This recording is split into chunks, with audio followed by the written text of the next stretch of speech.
বছর নাকি গুলি করলে শেষ হবে না। কোথায় তাদের গুলি?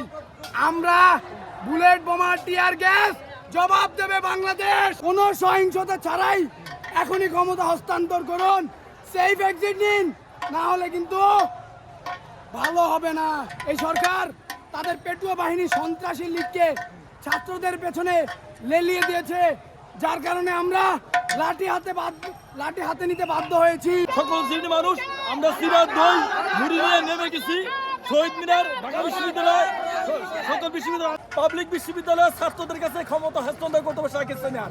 আমরা ঢাকা বিশ্ববিদ্যালয়ের ছাত্র, আমরা ঢাকা বিশ্ববিদ্যালয়ের শিক্ষক, আমরা পাবলিক বিশ্ববিদ্যালয়ের ছাত্র শিক্ষক, আমাদের কাছে ক্ষমতা হস্তান্তর করতে হবে। দেশ চালানোর মতো যোগ্যতা আছে। জাগ্রত হয়।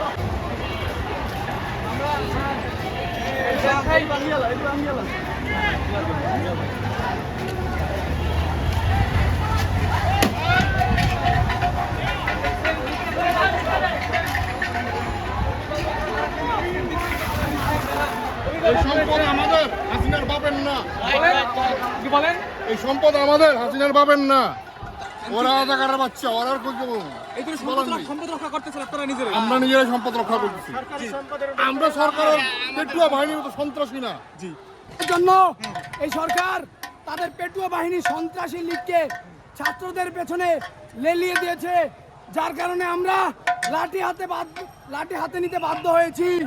আমরা তাদেরকে স্পষ্ট বলে দিতে চাই, কোনো সহিংসতা ছাড়াই এখনই ক্ষমতা হস্তান্তর করুন, সেফ এক্সিট নিন, না হলে কিন্তু ভালো হবে না।